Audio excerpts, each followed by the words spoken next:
Komiði sæl og verið velkomin í Sagnagarð, fræðslu og kynningarsetur Landgræðslu ríkisins. Þetta er þátturinn Græðum landið. Að þessu sinni verður þátturinn helgaður hestamönnum og fjallaðum verkefnið Hagagæði sem er landnýtingu og úttektir á högum hrossa. Í þættinu ræði við þá Bjarna Marónsson, héraðsfulltrúa Landgræðslunnar og verkefnisstjóra Hagagæða. Þá ræði við Svein Steinarsson, bónda í Litlalandi í Ölfusinu, en Sveinn er formaður félags hrossabænda og að lokum er það Þorvaldur Kristjánsson sem er ábyrgðarmaður hrossaræktar, en hann starfar sem slíkur hjá Bændasamtökum Íslands og rannsóknarmiðstöð landbúnaðarins. Tilgangur Hagagæða er að tryggja sjálfbæra nýtingu beitarlands, velferð hrossa, að auka ábyrgð landnotenda sem vörslumanna lands og að auka umhverfisvitund landeiganda og landnotenda. Bjarni, við erum nú staddir á viðeigandi stað. Við erum í hesthúsinu í Litlalandi hjá Sveini Steinarssoni í Ölfusinu og umræðuefnið er Hagagæði. Ég var að vísu áðan búin að nefna örlítið hvað Hagagæði er, en ég ætla að beða þig að útskýra það betur fyrir mér og þeim sem á þetta hlýða. Já, ég skal reyna að gera það í örfáum orðum. Hagagæði er sjálfstætt verkefni, eins konar viðurkenningarverkefni til hestamanna og hrossabænda á því að landnýting þeirra sé með þeim hætti að þeir gangi ekki á gæði landsins, heldur bæti landið. Og þetta er verkefni sem að tók við af landnýtingarhætti gæðastýringar í hrossarækt sem var stofnsettur árið 2000 af félagi hrossabænda og hagræði hrossarækt. En nú er þetta sjálfstætt verkefni því að hitt fyrra verkefni lagðist af síðustu áramót. Og tilgangurinn er að fyrst og fremst að auka gæði beitarlanda hjá þáttakendum, afrakstur þeirra og gæði, auka landlæsi, landnotenda í leiðinni, allt þetta stuðlar að bættri velferð hrossa líka og eykur ábyrgð landnotenda í leiðinni vonandi.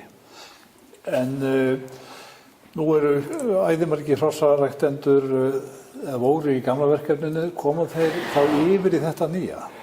Það er reiknað með að þeir komi sjálfkrafa yfir í þetta nýja verkefni. Þeim verður gefinn kostur á því og þeir vita af því. Það voru 40 þáttakendur í því verkefni á síðasta ári. En það má segja að tilgangur þessa verkefni sem ekki rétt skilja hjá mig, það sé eins konar viðurkenning að menn sé að gera hlutina rétt. Jú, þetta eru fjölmargir sem að standa utan þetta verkefni sem er að gera hlutina rétt. En það þykir alltaf gott að fá viðurkenningu á því að maður sé á réttri leið og sé að gera hlutina eins og á að gera þá. En nú er land flokkað í 5-6 flokka og þið hefur lagt á það með ríka áherslu í gamla verkefni allavega að menn þekktu þessa flokka. Hefur skort svolítið á það eða hvað? Já, eðlilega kannski lítur hver misjöfnum augum á land, en að geta gefið landinu einkunnir eins og við erum að gera, í þessu tilfelli frá 0 til 5 eftir ástandi þess, þar sem 0 er best og 5 er verst, það samræmir landmat og kennir mönnum eða fólki að líta með svipum eða leggja svipað mat á land ef þeir hafa tileinkað sér þetta landmat og þennan skala sem við köllum nú, og við köllum þetta nú oft landlæsi, að geta lesið þau skilaboð sem landið gefur frá sér til landnotandans, hvernig ástand þess er. Akkúrat. En hvernig taka menn þátt? Hvernig segjum sem svo að ég ætti svo mörg hross og ég vil taka þátt í Hagagæðum? Hvað ger ég? Ef þú ætlar að fara að sækja þáttöku í Hagagæðum, þá myndur þú geta sótt það til Landgræðslunnar, viðkomandi héraðsfulltrúa til dæmis, og þú þarft að hafa eiga loftmynd af landið þínu og síðan komu fulltrúar landgræðslunnar og skoða landið og leggja mat á hvert og eitt beitarhólf og það eru settar viðmiðanir sem að landið þarf að standast til þess að viðkomandi bú nái þátttöku í hagagæðum. En segðu mér þá annað líka, það ekki rétt skilið hjá mér að það sé eitt af lagalegum hlutverkum landgræðslunnar að fylgjast með landi? Jú, samkvæmt landgræðslulögum þá ber landgræðslunni að fylgjast með ástandi lands og leiðbeina landnotendum nýtingu þess ef henni er ábótavant. Og það er kannski aðal ástæðan fyrir því að við komum inn í þetta verkefni. En hrossabændur voru að sumu leyti frumkvöðlar á sínum tíma því að bæta landnotkun eða koma upp svona gæðastýringarkerfi í varðandi landnotkun. En ég þarf ekki sérst að vera í félagi hrossabænda til þess að taka þátt? Nei. Þetta verkefni er heldur víðara heldur en eldra verkefnið, landnýtingarþátturinn, og í þessu verkefni geta tekið þátt, til dæmis hestaleigur, sveitarfélög jafnvel sem eru með leigja út beitarhólf og þeir sem eru með stóðhestahólf, leigja út stóðhestahólf og svo framvegis. Þetta er svona meira hugsað fyrir alla sem að halda hross. Já. Að þeir geti komist inn í þetta verkefni. Fyrra verkefni var meira fyrir að svo beinlínis með hrossarækt og framleiðslu. En hafi ég skilið þetta rétt, þá er eitt af leiðarljósum þessa verkefnis, það er jákvæðni. Er það ekki rétt skilið? Jú, jákvæðni er nú alltaf dýrmætt í lífinu. Maður fer nú ekki langt á neikvæðninni. Og það á við þetta líka. Að við erum að umbuna þeim það er verið að umbuna þeim sem að hafa hlutin í lagi og eru þá vonandi fyrirmynd fyrir aðra sem að þurfa oft á leiðbeiningum að halda til þess að bæta ástand sinna bújarðar. Tökum akkurat það að ef að til þín kæmi einstaklingum með land sem að væri bara í vondu ástandi, hvað gerur þú fyrir hann? Það fer nú svolítið eftir hvað hann vill, en það er hægt að hjálpa honum. Við gætum sest niður með honum, metið ástandið og gert úrbótaáætlun með honum, hvaða leiðir eru bestar og hvaða aðferðir hann þarf að nota til þess að landið hans uppskera aukist af landi hans og hann fari betur með landið og ef hann vill þá taka síðan þátt í þessu verkefni með okkur. Þannig að þú gerir áætlun, segirðu, já?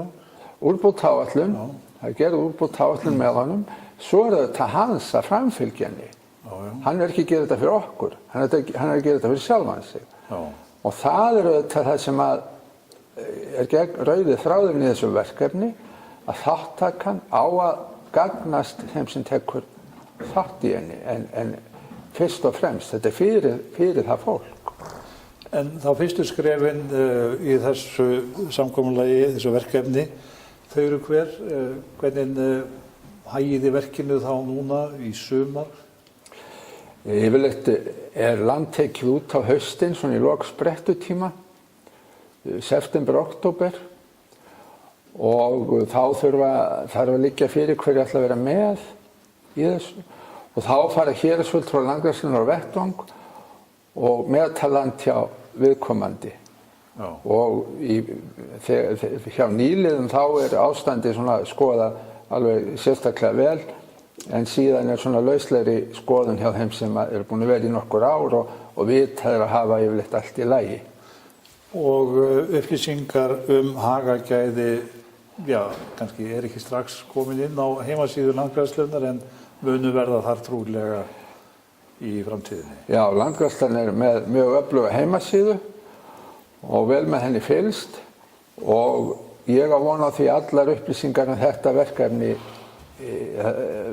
komið þar inn alveg á næstu dögum. við erum svona að ganga frá þessu dagana. Alveg það.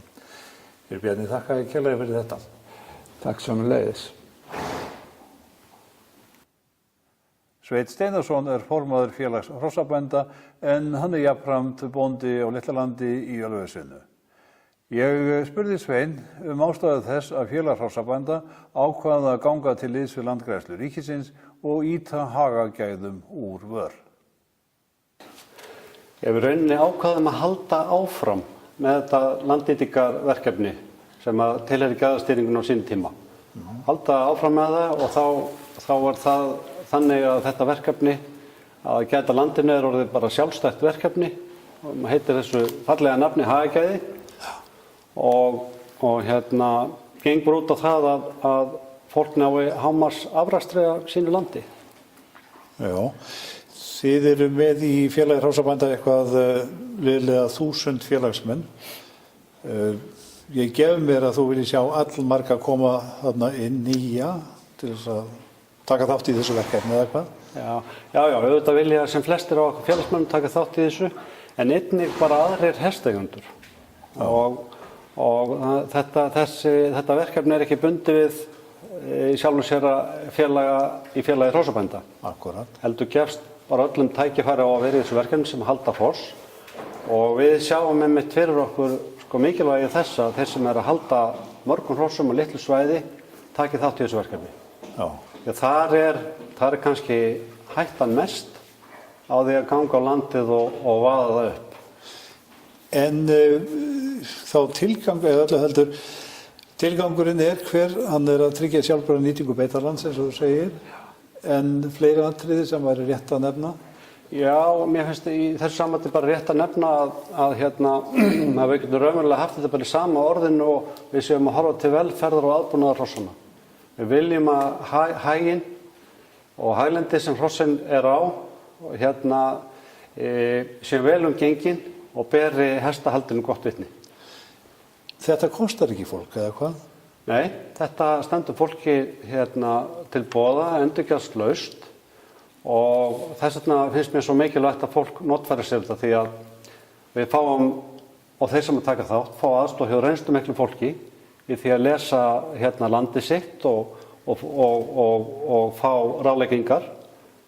Og ég held bara að þetta sé bara upplagt tækifæri því að margir eiga hesta sem að kannski hafa ekki endilega haft land í sinni umsjón, í sinni eigu og þeir ættu því gjarnan að þykja góð ráð í sambandi við meðferð lands. Þannig að í þínum huga er þetta spurning það að þeir sem taka þátt að þeir bæti ásýndina á hestamennsku í landinu eða hvað? Já, mér finnst það alveg haldast í hendur að hestarnir líti vel út og fari vel þá og landið sé ekki að liggja ekki undir skemmdum, landið sem hrossin á. Við áttu þá vona því að þeir sem taka þátt í þessu verkefni þeir fá einhvern stimpil, þeir fá eitthvað merki, þeir eru einhvern veginn auðkenndir þannig að almenningur viti að þarna fer einstaklingur sem tekur þátt í hagagæðum. Já, þetta er akkurat hugsa svona eins og þú segir.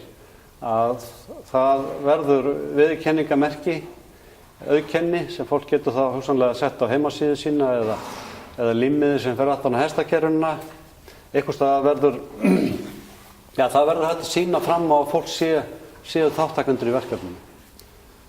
Nú vitum við að það til einstaklingar sem að halda hross og standa sér kannski ekkert mjög vel varðandi landið en þetta verkefni ætti að geta aukið þrýstingin á þá eða hvað? Ég held að sé með þetta eins og svo margt að það er engin keðja sterkari en veikasti leggurinn og þegar við erum að horfa á ímynd hestahaldsins heilt yfir að þá viljum við auðvitað allir þætti sig í lagi og það helst hjá öllum. Já. Sveinn, það vekur stundum athygli að við erum með lög og reglur varðandi dýrahald, viðurlög ef menn standa ekki rétt að málum gagnvart skepnunum.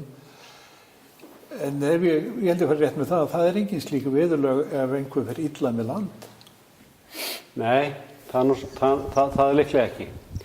En hins vegar kannski viljum við akkurat með þessu verkefni að stöðla að bættri meðferð lands án þess að viðurlögum sé beint beitt. heldur sé hægt að þá í gegnum þátttöku verkefninu og fá leiðbeinandi ráðgjöf hvernig best sé farið með landið.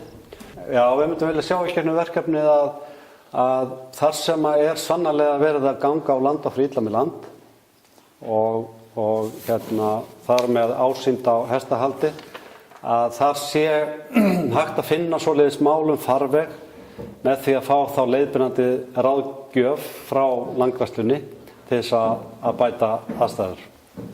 En sem sagt að lokum, þú ert bjartsýnn á jákvæðan árangur viðurkenninga þessu tagi?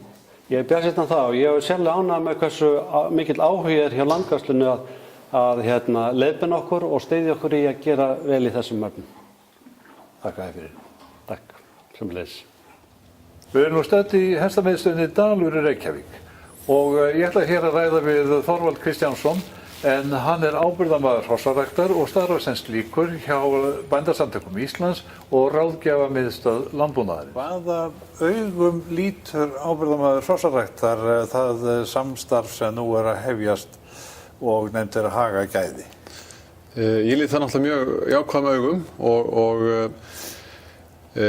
vegna þess að þetta er mjög verðmætt verkefni sem Landgræðslan er að fara af stað með í samstarfi við Félag Hrossabænda, eins og þú segir, og vonandi og mjög líklega kemur Landssamtök hestamannafélaga inn í þetta verkefni líka með þeim.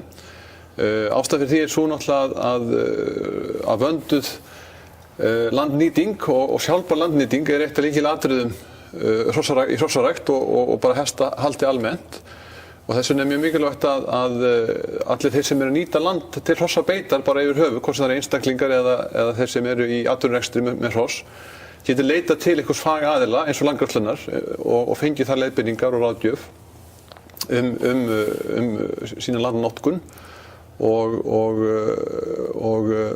þetta er náttúrulega mikilvægt og bæði vegna þess að vönduð landnýting er eitt lykilatriði hvað varðar velferð hrossanna og velferð gripa og einnig umhverfismál. Við viljum ekki bara eins og í hrossarækt, þá viljum við ekki bara bæta hrossastofninn og skila honum betri til næstu kynslóð. Við viljum líka fara vel með land, varðveita gæði þess og stuðla að betrum bót á landi þar sem það þarf og skila landinu í betra horfi til næstu kynslóða heldur við tókum við því og hrossabændur og hestamenn eiga náttúrulega bara að vera í fararbroddi hvað þetta varðar meðal búgreina og meðal fólks bara. Nú er það oft svo að þegar að menn ganga inn í svona samstarf eða þegar einhver sækir og fær að vera með, Já. Þá spyr hann sig hvaða hag hef ég af því? Hvaða hag hefur hestamannafélag eða hestaleiga? Svo dæmi séu tekin að því að ganga til samstarfs við þess aðila sem við nefndum áðan. Já, sko ef við tökum þetta almennt þá eiga allir þeir sem eru að nýta land fyrir hross, þeir eiga erindi inn í þetta verkefni og eins og þú segir, það getur verið einstaklingar, það getur verið hrossræktarbú, hobbyfólk í hrossarækt sem á land, það getur verið hestamannafélög, sveitarfélög og aðrir sem eru með halda hrossi atvinnuskyni eins og hestaleigur og hestaferðaþjónusta og það er náttúrulega hægt að fyrstulega nýta það með skipuleg landnýtingu og réttri beitastýringu. Það er náttúrulega að nýta það land sem fólk hefur mun betur og það er hægt að fara betur með það. Og með því að fá ráðgjöf rétta landnýtingu og flokkun hrossa í hjarðir eða hópa eftir fóðurþörfum til dæmis, að það er lykilatriði upp á það að til dæmis ungviði að það fái aðgengi að kjarnríku fóðri árið kring sem er ungviði sem eru vexti og eldri hross sem þurfa ekki að mikið að þau hlaupa ekki spik. Það er nú eitt af því sem því sem er oft hjá okkur hestahaldi, það hrossin eru bráðin og feit. En til dæmis með réttri landnýtingu og beitarstýringu yfir mesta beitartímann, sumrin og haustin, að þá er hægt að spara beit til vetrarins og þar með hægt að kannski spara drjúga fjármuni í heikaupum yfir veturinn. Þannig að þetta getur haft þetta er ekki bara það að við berum ábyrgð sem notendur á að fara vel með landið. Þetta getur líka haft bara drjúgan fjárhagslegan ávinning af því að standa rétt að þessum málum. Þannig Þannig að það hægt að líta á þetta frá mörgum sjónarhornum. Þannig að við gefum okkur það að þetta verkefni sem nú er farið í gang, það muni geta í framtíðinni virkað sem einhvers konar gæðastimpill. Jú, svo er tilgangurinn alltaf verkefnisins og segir það fyrst alveg alltaf fólk geti, eins og ég segi, leita til einhvers fagaðilega að fá leiðbeiningar og ráðgjöf og svo náttúrulega að landnotendur getur fengið faglega úttekt á þessu landi og gæða vottun að þeir séu að fara vel með land og stundi sjálfbæra landnýtingu. Þannig að það er verðmæti í sjálfur sér að geta fengið þannig vottun á sinni starfsemi, klárlega sko. En Þorvaldur, þetta verkefni mun trúlega verða til þess að menn huga betur að vellíðan skepnanna og landsins. Er það ekki göfugt markmið? Jú, eins og ég sagði áðan, þá er þetta náttúrulega raunni okkar ábyrgð að sem hestamann og hrossaræktanda að náttúrulega fara eins vel með gripina og hægt mögulegt er og standa eins vel á uppeldi og fóðrun þeirra og umherðu og þar er rauninni landnýtingin, eins og ég sagði áðan, stór hluti og þannig að fólk sé meðvitað hvað er að gera, það sé læst á landið, viti hafi þekking á því hvort landið sé að hraka eða hvort því sé fer fram og yfirleitt er hnignun lands og ofbeit og það sem að sé illa farið með land og það er náttúrulega rótin af því er yfirleitt þekkingarleysi fólks á því hvað er að gera, hvað landið ber mörg hross og í hvað langan tíma það er óhægt að nýta það og hvenær ársins til dæmis er rétt að nýta ákveðna típur af landi. Þannig að þetta er yfirleitt þekkingarleysi, þannig að eins og ég segi, þetta er mjög verðmætt að þetta verkefni sé að fara í gang og ég vona og að sem flesti kynnir sér það. Nú ríður á að þetta verkefni verði vel kynnt og sem flestir áttis á því hverjir og í hvað þeir geta nýtt sér það og þannig að ég, eins og ég segi, lít mjög björt með á þetta verkefni. Það er alveg lífsnauðsynlegt að hafa svona verkefni í gangi á hverjum tíma og það er oft sagt að hrossarækt sé svona sambland af vísindum og list og það er ekki nóg að hafa göfu markmið hestinn og listina. Þetta er eitt af því sem felst í vísindunum og það er að vera læs á landið sem við nýtum til hrossabeitar og hafa þekking á öllum hliðum og ekki síst þessari. Þakka fyrir þetta. Þá er þættinum Græðum landið lokið þessu sinni. Takk fyrir að horfa. Næsti þáttur verður að viku liðinni. Þá mun ég meðal annars að leggja leið mína Örfókaland og fylgjast aðeins með starfsmönnum Landgræðslunnar að bera kjötmjöl á landið sem svo sannarlega má muna sinn fífil fegri. Góðar stundir.